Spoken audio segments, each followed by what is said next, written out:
여야는 이처럼 태풍 차바로 큰 피해를 입은 울산과 부산 등을 특별 재난지역으로 선포하는 방안에 공감대를 모으고 있습니다. 이처럼 민생에는 여야가 따로 없는 모습을 보이고 있지만 몇 가지 정치 현안에 대해서는 날선 대치를 이어가고 있습니다. 국회 취재기자 연결합니다. 안윤학 기자. 네, 국회에 나와 있습니다. 네, 태풍 피해 대책을 놓고 정치권에서는 어떤 논의가 이루어지고 있습니까? 네, 어제 태풍 차바가 휩쓸고 간 남부지방에 인명과 재산 피해가 속출하자 후속 대책 마련에 여야 정치권이 팔을 걷어붙였습니다. 먼저 울산과 부산 등 피해 지역을 특별 재난지역으로 선포하는 방안에 공감대를 모았습니다.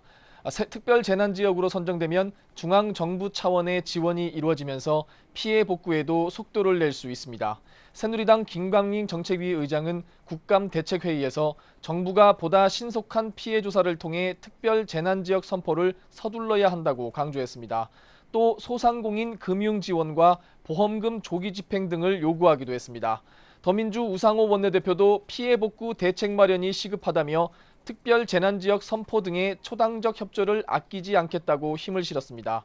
다만 우 원내대표는 이번 태풍 예보와 사전 대처가 충실했는지 문제점을 검토해봐야 한다고 지적했습니다.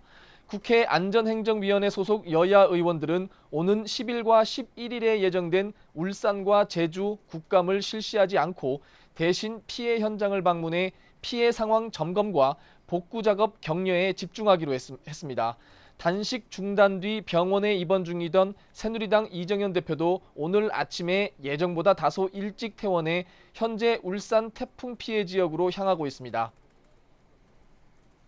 네, 이제 국정감사가 중반으로 접어들고 있는데요. 여야가 가장 첨예하게 대립하고 있는 이 쟁점 현안 어떤 것들입니까?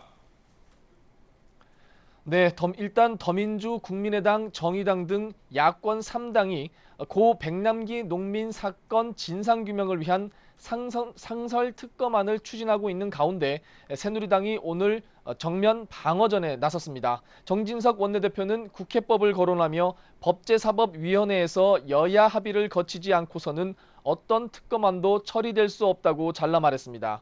이어 북핵 위기, 경제 위기에다 태풍 피해로 나라 안팎이 어려운 상황에서 거대 야당은 힘자랑에 골몰하고 있다며 정세균 의장이 또 한 번 야당 입장에 선다면 거듭 파행으로 이어질 수밖에 없다고 경고했습니다.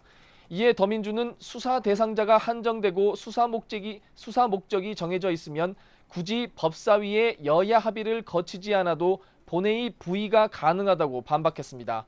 이재정 원내대변인은 라디오 방송에서 새누리당의 전향적인 협조를 요청한다며 이같이 여당을 압박했습니다.